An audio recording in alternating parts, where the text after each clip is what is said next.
Welcome to the Black Mother Wound podcast, where we center the stories of Black women as we heal from the painful relationships with our mothers. Sometimes controversial, always compelling, vulnerable, and real. We believe we can only heal the things we named, and if you didn't know, we're all in this together. I'm your host, Jennifer Arnice. What's up, everybody? It's Jennifer Arnice, and we're back for another episode of the Black Mother Wound. And today we're talking about, are we crazy? I did a survey on my IG stories over the weekend, and I was asking people why they joined the community because it's grown by like 25,000 people in the last month. So we have like 50,000 people on Instagram now, which is crazy. It's really fucked up that we need it, but I'm glad y'all are here. And I asked them why did they, join the IG community. And one of the biggest answers was because I thought I was crazy. And there are two things that I hear when people find me and they find this work. The first thing they say is, I thought it was just me. The second thing they say is, I thought I was crazy. And I always say community is really important because finding out that you're not the only one releases so much pressure. It's like, I'm not going to say you're halfway there through the healing process, but you at least then have a different perspective of yourself. Because imagine going around your entire life thinking that you're crazy and you're actually not crazy. You just have an emotionally neglectful, emotionally absent, or emotionally abusive mother. It literally is maddening because there really isn't a framework for you to look at in mainstream life to say, oh, this is what's happening with me. If you have a cough, if you have a stomach ache, you can Google it and say, oh, these are my symptoms. What could it be? There's research done on everything. Okay? Every possible disease you could have, every ailment, every concern, everything. When you look up issues with your mother, I mean, now there are a couple more things, but you can still think that you're crazy because the content that's out there is also, a lot of times really intellectual. It is, written from a perspective that's not ours, and we may have had a mother that was there day in and day out, food, clothing, shelter. You like, I know she loves me, but it's like something is off. There's really not a context for that out there. And so when people come to my page and they hear me telling my own story and I'm telling you about how she treated me different than my brother, and I'm telling you about feeling like she doesn't like me, or is there jealousy, or there's this contempt, and there's a lack of emotional bonding, and the stories, y'all are like, oh my God, I'm not crazy. I'm not the only one. So we're going to talk about not being crazy, but thinking you crazy, and how to stop thinking you crazy on this episode. So you think you're crazy because you've been gaslit. And you've been gaslit your whole life. You've been gaslit by probably your mother, by your church, by your family, and your community. And everybody has told you you should be happy to have a mother. They've told you that you need to respect, honor, and obey your mother. They've told you that she is doing her best.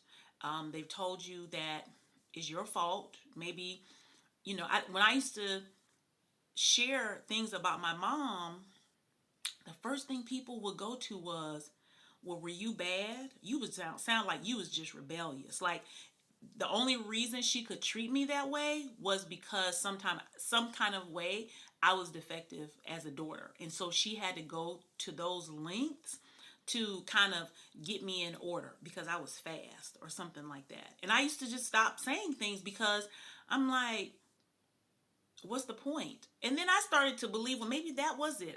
For a long time, I just called my mother protective. She was very strict, she was protective, and she was religious. Those are my three things I would say.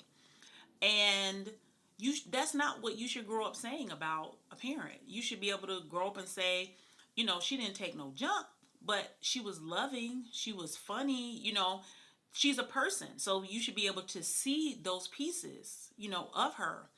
But I didn't have that. And talking to people, they made me feel like I was crazy. And so I thought I was crazy, and I thought I was the only one. And the hard part about, and I've probably mentioned this in other podcasts, the hard part about being the only one, feeling that you're the only one, is it breeds shame.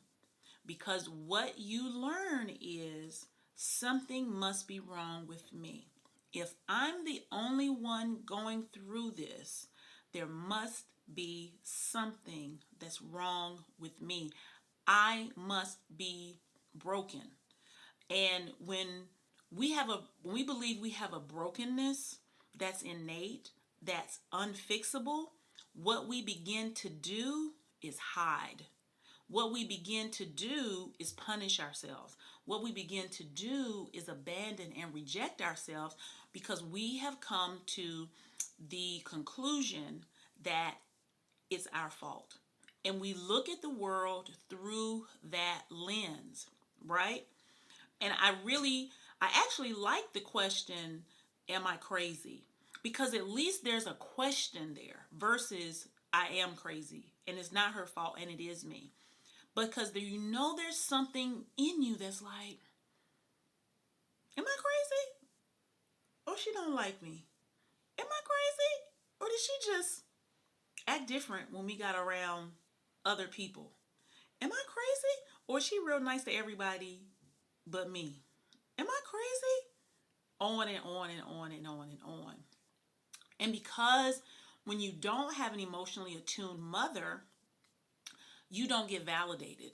So you don't get a chance to see yourself as you really are. You see yourself as she sees you, which is a problem, a nuisance, a burden, a bad memory, a trigger, all of those things. And it's not until you come in contact with people who have had an experience similar to yours where you realize, oh my God, this is not a one-off situation. So what I want to talk about is the gaslighting that takes place and the different ways it takes place and how it impacts us in other areas of our lives, because we are born with an intuition as babies. It's like a knowing. And that knowing is, do I feel safe or do I not feel safe? And love is safety. So it's, do I feel loved or do I not feel loved? Do I feel safe or do I not feel safe? That's the only question.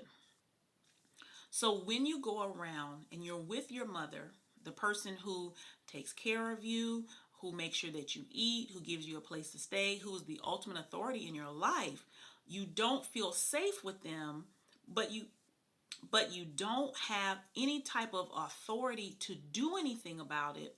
Your brain gets all jacked up and your synapses get confused because you're trying to make it make sense. And it makes no sense. The math is not mathing. And when you have to grow up that way, you have to make peace with the math not mathing, and you accept it. So you then start to gaslight yourself. And in doing that, you lose confidence in your own thought process. You lose confidence in your own perspective and in your own point of view. You lose confidence in your own voice. And that shows up in the friends you have. It shows up in the romantic interactions that you have, in how you pursue a career or your dreams. It shows up in anything that means something to you. That's what's so fucked up. It shows up in every area of your life where there's something that means something to you. Because what you inevitably tell yourself is that thing or person that I want to experience, I'm not good enough for it. I don't deserve to have it. It is outside of my reach. And so then you create behaviors to get the things that you may not want, but you think that will satisfy you. And then over time, you forget about the yearnings. You become more logical. And the way that your emotions and your intuition are supposed to work for you, you completely negate that, and you just work off of your intellect. You work completely off of your brain, or you work off of somebody else's brain. And you say, well, your mother still remains the leader of your life, friends, romantic partners, jobs, they become the autonomy in your life. So you don't even have to worry about or think about what you want or what you need. Or you break it down, if you claim your intellectual autonomy, it's not your pure autonomy, but your intellectual autonomy. This is where we get y'all high achievers, super successful, super smart, perfectionists, get it right, get it done, and you have things, but the ability to trust yourself when it comes to relational things, when it comes to your emotions, you have no access to that. And then you pretty much say it doesn't even matter. You dumb it down and you make it seem like it's not even important. I'm a logical person. I'm not ruled by emotions. As long as I got my job and my money and my good credit, I'm good to go. When in fact, there's so much more missing from your life. Even if you are successful on the world's terms, you're still not truly thriving. You're still surviving. And that's because you have gaslit yourself into believing that you can't trust yourself. You can't trust the way you feel. You can't trust your intuition. And if you do trust it, there's nothing you can do about it. You have no real power to have the things that you really want to have. So once you realize I'm not crazy, that's where the work begins. That's where it's like, oh my God. That's where the unpacking begins. I'm actually not crazy. I'm actually not crazy. And from there, that's where you can begin to create the healthy relationship with yourself. You can start to now get to know yourself. What do you like? What don't you like? I had a post earlier this week on IG, and I was saying, when you have to make a decision about something, to ask yourself, what do I really want to do versus what makes other people feel good? What do others want me to do? That's a critical question in developing and learning to honor and make decisions based off of your intuition and what you need and what's important to you. Because when you make a decision and it's based off of what other people want and you don't want, you're in essence gaslighting yourself. So you're going to be abandoning and rejecting yourself when you do that. But you do it because you've done it so long, you're so comfortable with it that it actually makes you feel safe. Because you know what the outcome is going to be. You don't have to worry about your worth and value being challenged.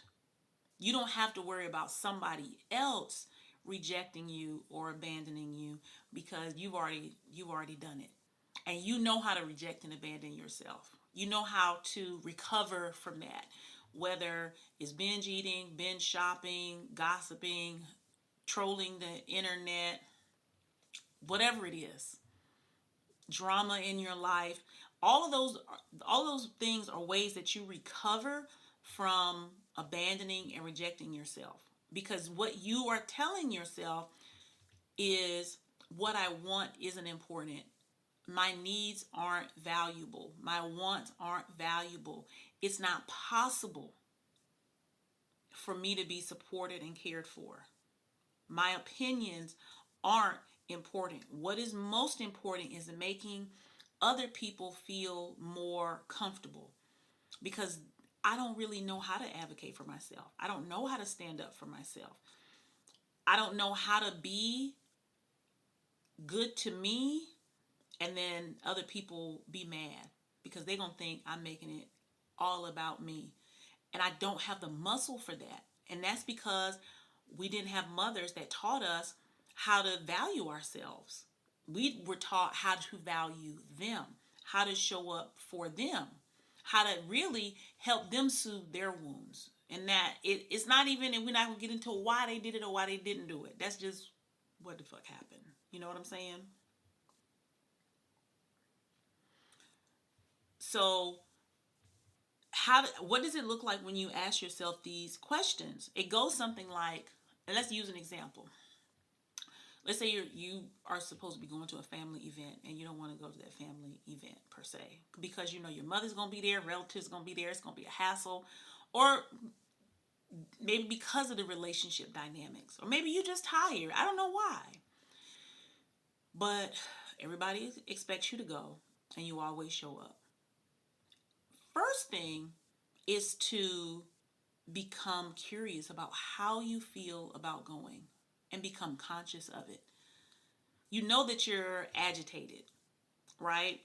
And you start talking about, it's going to take too much gas to get there. I don't have something to wear or this or that. But you haven't really settled into, I don't want to go, because you've already decided you have to do this. You have to go, right? And so you say, there's no point in me thinking about what I really want because I've already decided that I'm going to go. And I'm just trying to figure out how to make it through. That's the wrong way to look at it. That's horrible.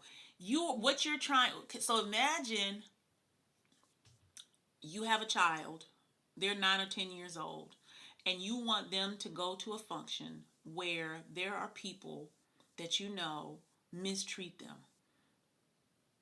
And what you're going to tell that 9-year-old is, you're going to go and they're going to mistreat you, and I'm going to show you how to deal with being mistreated. That's what we're going to do.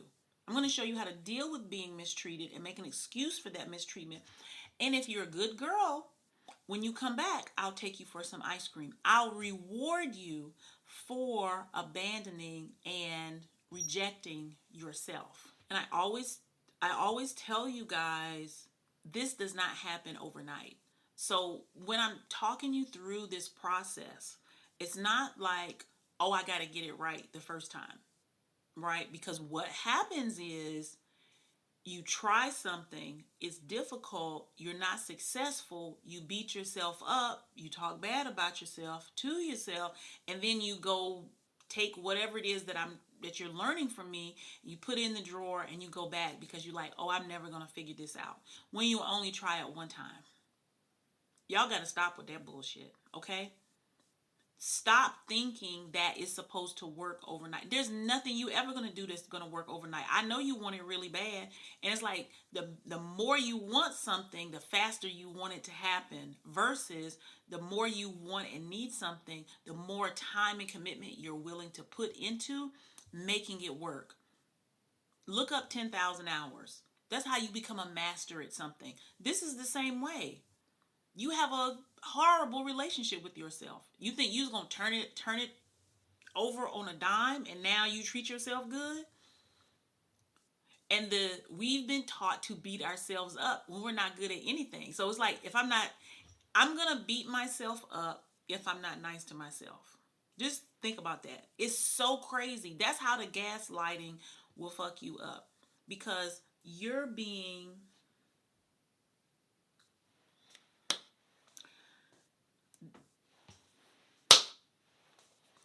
that's how the gaslighting really gets you, because you're going to beat yourself up because you're not being nice to yourself. But that's how we learn. You know, most of us, we come from black parents to beat our ass. If you're not nice, you get a beating. So I'm not nice to somebody. So you're going to, in turn, punish me by not being nice to me. What type of sense do that make? It don't make no sense. But that's what you do. But it's the number one thing you can do while practicing is being kind to yourself even when you get it wrong. You know what? This is what I want you to do. Because you're going to get it wrong anyway. The goal is not to get it right now. The goal is to be kind to yourself as you get it wrong.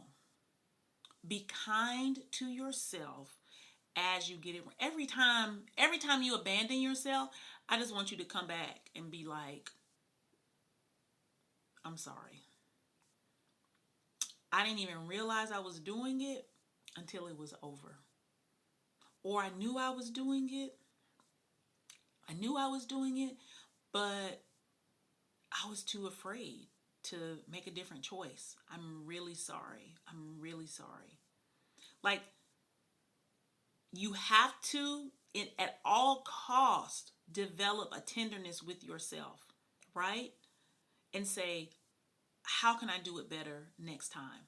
And it really helps when you think about yourself like the 9-year-old little girl going into a situation and how you would handle that, and the authority in which you would exhibit if you had to protect a child. And that's really what you have to learn to do with yourself, because it's not what someone did for you. It's not what someone did for you. So it's a new practice. So you're going to have to apologize to yourself a lot. But first, I really want you to become aware of when you're doing it, when you're gaslighting yourself, when you're about to do something that's out of integrity with yourself. Even if you end up doing it, come back and be like, damn. Not, I fucked up, I messed that up again. Or blame it on somebody else. Be like, wow, I didn't choose myself in that moment. What are some different things I may have been able to do? And why was I afraid to choose myself? And be honest about the fear. Because if you can look the fear in the face and then go through the scenario, well, this would happen, that would happen. Maybe next time I could make this choice. Or you can realize that, damn, I am selling myself out, because if I do what's right for me emotionally, this person may not do something that I want them to do, and I want them to do something. And then you find out that you're the villain in your own story, and you're a manipulator as well. And you won't be the only one, because we all are. We will use our own wound to our advantage, because it's what we learn how to do. That's what our mothers did. It's a survival technique. You like, well, if this is the only way I can get my needs met, then I'll get them met this way. But if you want to do the healing work, then you know that you're not going to be able to keep down that path. The bottom line here is healing your Black mother wound is all about building a healthy and loving relationship with yourself. That means you have to get to know who you are, to know what you want and what's important to you, so you can know what actions you need to take in order to be good to yourself. And now, since you know you're not crazy, you can stop acting crazy. Because every time you abandon or reject yourself, every time you think that someone shouldn't treat you well, you shouldn't treat yourself well, that you shouldn't have the things that you want, you shouldn't be treated the way that you know you need to be treated, you are reenacting that little girl's process over and over and over again. So you're not going to ever get out of that. It's just going to keep going and keep going. So you have to put a stop to it. You have to stop and begin to become aware of how you're now treating yourself.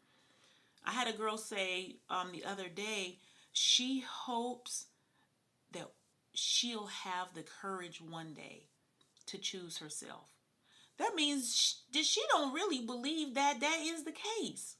And I replied back, like, no, you will have the courage. You're going to have to make the courage, sis. Nobody's going to give you the courage. It's not going to just come out the sky.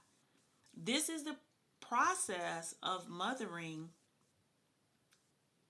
and reparenting yourself. This is the work. So, you're not crazy. So, stop acting crazy. Okay?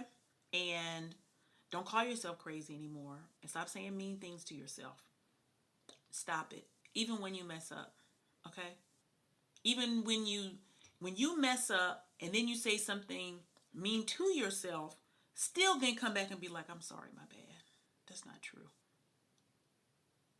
This is an interesting exercise. I would love to hear the people who are going to take this on, what you find out about yourself and how it goes.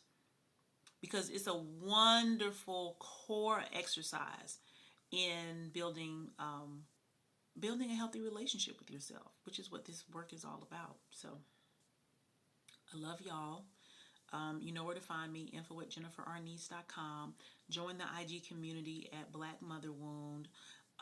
Click the link in the show notes for my ebook, for the video bundle. I've got you know what? I got to put another link in there because I'm going to be doing a group course. I got a beta coming out. It's going to be real good. We're going to be figuring some things out so I can have some more offerings for y'all throughout the year. So stay tuned for that. I love you dearly. We are all in this together, and I'll see you next week. Thank you for listening to the Black Mother Wound podcast. I hope you enjoyed today's episode and make sure you comment, subscribe, and rate the show. You can keep the conversation going over on IG at Black Mother Wound and click the link in the show notes to download the free Mother Wound Healing Guide. See you next week.